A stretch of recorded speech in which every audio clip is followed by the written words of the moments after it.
Bueno, eh, el día de hoy, bueno, les voy a un poco yo a hablar de un trabajo que se está realizando en la universidad en la UMSA, un trabajo conjunto con lo que es el KTH de Suecia. Entonces, el título es Materiales híbridos para baterías de ion litio, ¿no? Entonces, el objetivo de este trabajo es establecer el comportamiento electroquímico de materiales híbridos, ¿no? Como potenciales materiales para su aplicación en celdas de ion litio, ¿no? Entonces, como objetivos específicos de ese trabajo es sintetizar primero los materiales mediante métodos del autoensamblado y métodos solvotermal, ¿no? Y también proponer o resolver la estructura de los materiales sintetizados, ¿no? Que se vayan a obtener mediante estos dos métodos, ¿no? Y realizar la caracterización electroquímica de estos materiales por voltametría cíclica, espectroscopía de impedancia electroquímica y métodos galvanostáticos, principalmente carga y descarga. Entonces, antes de poder un poco pasar, voy a un poco definir qué son los materiales híbridos, ¿no? En la bibliografía podemos encontrar dos términos para este tipo de materiales, ¿no? Uno, materiales híbridos, que básicamente lo definen como materiales que tienen una parte inorgánica y una parte orgánica, ¿no? Distribuidas homogéneamente a nivel molecular o nanométrico, ¿no? Otro término que se maneja son nanocompositos. Ya estos materiales los definen como dos diferentes componentes, o sea, un inorgánico y o orgánico, ¿no? Con uno de sus componentes en la escala nanométrica, ¿no? Entonces, si nosotros comparamos las definiciones de estos materiales, son muy similares, ¿no? Entonces, pero ¿qué es lo importante de esto para ambos tipos de materiales, ¿no? Principalmente las propiedades de estos materiales están determinadas por la combinación sinérgica, o sea, de la parte inorgánica y la parte orgánica, ¿no? Ahora, en la bibliografía, el límite, ¿no? Entre lo que son los materiales híbridos y los nanocompósitos no está claro todavía. Entonces, bueno, por el momento, en la bibliografía se manejan estos dos tipos de conceptos, ¿no? De acuerdo a la clasificación, podemos encontrar dos tipos de materiales híbridos, ¿no? Dependiendo de las interacciones que existan en la parte inorgánica y la parte orgánica. Ya podemos encontrar los de interacciones débiles y los de interacciones fuertes, ¿no? Entre los de interacciones débiles estarían las redes de interpretación, los blends, los building blocks unidos covalentemente o los polímeros conectados, o sea, inorgánicos, orgánicos conectados covalentemente, ¿no? Entonces, en la diapositiva se puede ver algunos tipos de interacciones clásicos que se pueden observar en este tipo de materiales, ¿no? Como el covalente, coordinativo, iónico, puentes de hidrógeno, Van der Waals y interacciones pi, o sea, de la nube orbital, del orbital pi, ¿no? En este caso, como ejemplo, de anillos aromáticos, ¿no? Entonces, otro tipo de materiales interesantes son los polímeros conductores, ¿no? En la gráfica se puede ver algunos típicos polímeros conductores que se han estudiado y hay muchos estudios, ¿no? La característica principal de estos materiales es que tienen una conductividad eléctrica que está muy próxima a lo que son, dependiendo del grado de dopaje entre los metales y los semiconductores, ¿no? Entonces, la conductividad eléctrica de estos materiales, de estos polímeros conductores, se puede explicar mediante, bueno, la formación de un polarón y un bipolarón que se puede observar en la diapositiva, ¿no? Y también, a su vez, se puede explicar mediante la teoría de bandas, ¿no? Donde la diferencia energética entre lo que es el LUMO y el HOMO me va a determinar si este material es un conductor o un semiconductor, ¿no? Entonces, a medida que nosotros vamos aumentando el dopaje, podemos ir formando estas especies polarón y bipolarón, de manera que se va aumentando el nivel de dopaje y disminuyendo la diferencia en energía, ¿no? Entre lo que es el LUMO y el HOMO. Entonces, bueno, para este trabajo se ha seguido la siguiente metodología, ¿no? Básicamente se han estudiado dos tipos de materiales, unos materiales híbridos que básicamente han sido el fosfato hierro litio con polianilina y un segundo grupo que han sido los MOFs y redes de coordinación. En esta presentación les voy a hablar un poquito de lo que, bueno, de la parte de lo que es el fosfato yeso-litio recubierto con polianilina, ¿no? Entonces, bueno, lo primero que se ha hecho en este trabajo es realizar la síntesis, ¿no?, de la polianilina que se va a emplear como precursor. Entonces, esta polianilina se la ha sintetizado usando anilina, persulfato de amonio y ácido fosfórico por oxidación química, ¿no? Para la síntesis del material híbrido se ha usado fosfato yeso comercial en esta primera etapa, ¿no? Y la anilina sintetizada, lo que se ha hecho es hacer un mix, o sea, un mezclado en un mortero y posteriormente un tratamiento térmico de la mezcla a 300 grados por 1 hora en una atmósfera es reductora, ¿no?, de argón inerte y reductora de argón e hidrógeno en una relación de 90-10, ¿no? Y adicionalmente se ha adicionado acetato de litio con el fin un poco de poder meter litio, ¿no?, en la estructura, ¿no? Entonces, aquí se muestra la caracterización por XRD del material, ¿no? Entonces se puede ver inicialmente del fosfato yeso-litio, los patrones de difracción, de la polianilina con un buen grado de cristalinidad y del material híbrido, ¿no?, donde se han detectado principalmente dos tipos de impurezas, el sulfato de litio y el fosfato de litio, ¿no?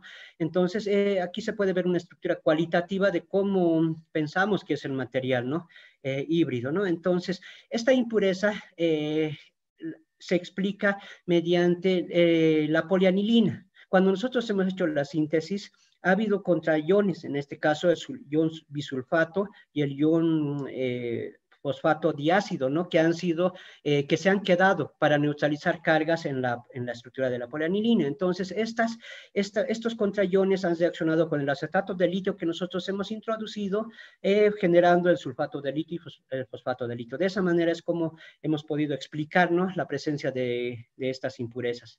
También se ha realizado la microfotografía SEM, donde se observa que la polianilina tiene aproximadamente 300 nanómetros de tamaño de partícula que forman agregados, en este caso, perdón, aglomerados, no agregados. Y para el fosfato de yeso-litio, un tamaño de partícula del comercial de 500 nanómetros y del híbrido de 180 nanómetros, ¿no? Adicionalmente, también se ha obtenido las imágenes SEM por SEM y el EDS, ¿no? Se ha hecho un mapping donde se puede observar principalmente el carbono, ¿no?, está distribuido en la superficie, ¿no? Se puede observar tanto el azufre, el nitrógeno, que forma parte de la estructura de lo que es la polianilina, y el yeso, ¿no? Entonces se puede aparentemente observar una buena distribución, ¿no? Entonces también se ha realizado una caracterización por infrarrojo. Entonces se puede comparar y básicamente se observan los principales grupos, ¿no? Los principales modos de vibración y unos grupos característicos de la polianilina y en el material híbrido, ¿no? Principalmente los enlaces carbono-nitrógeno, carbono-carbono, ¿no?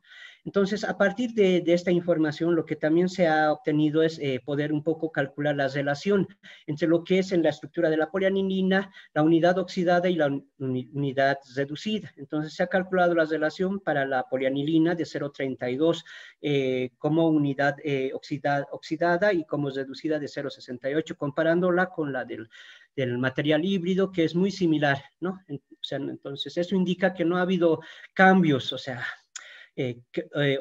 grandes cambios, ¿no?, en la estructura de la polianilina en el material híbrido, ¿no?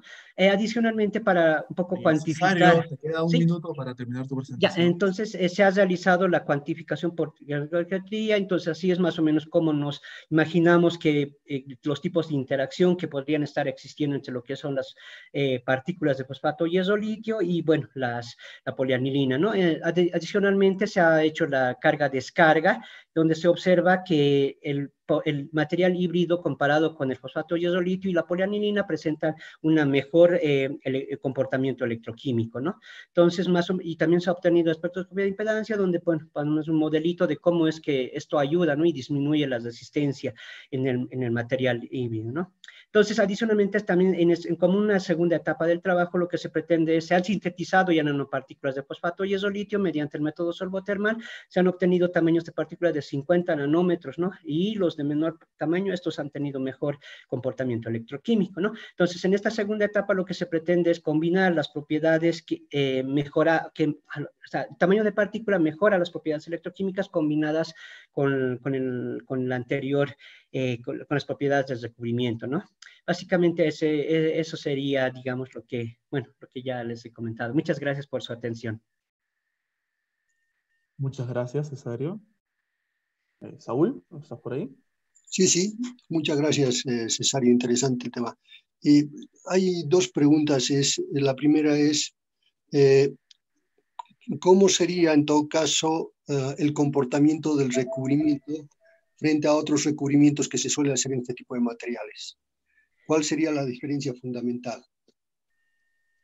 O sea, la diferencia sería de que estamos primero combinando las propiedades, las propiedades de un material orgánico que es conductor.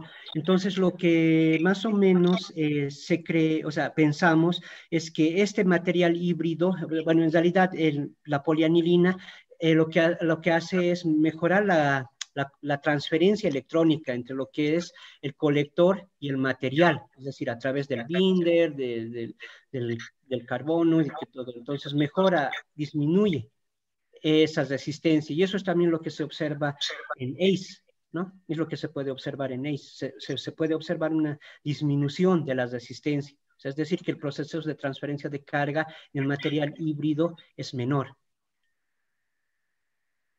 Entonces, comparados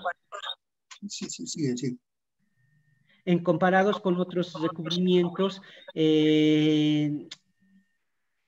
dependiendo del tipo de recubrimiento, ¿no? que se use, tal vez me podría dar un ejemplo del tipo de recubrimiento que tal vez estaba pensando y podría compararlo con el recubrimiento que hemos realizado en el trabajo.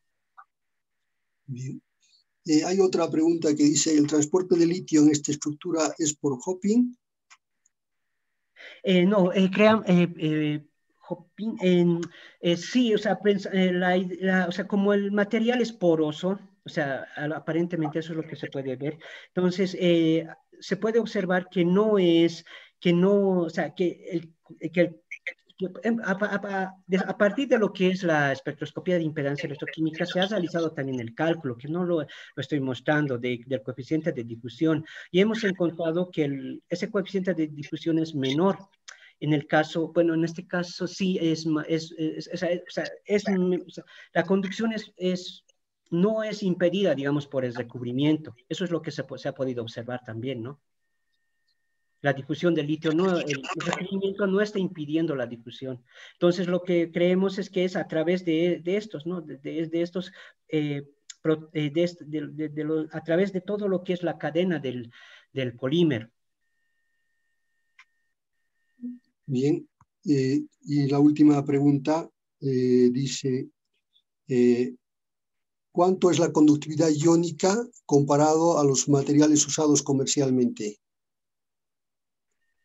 La conductividad iónica, por el momento no hemos calculado eso es lo que tendríamos que determinar mediante espectroscopía de impedancia, y no hemos hecho todavía el cálculo, lo que está en esta etapa es continuar primero, bueno, calcular ese coeficiente de difusión por espectroscopía de impedancia, ¿no? Haciendo pastillas, y ese es un trabajo pendiente que vamos a realizar en la siguiente etapa. No hemos calculado todavía la conductividad. Muchas gracias, Cesario. A ustedes, muchas gracias por su atención.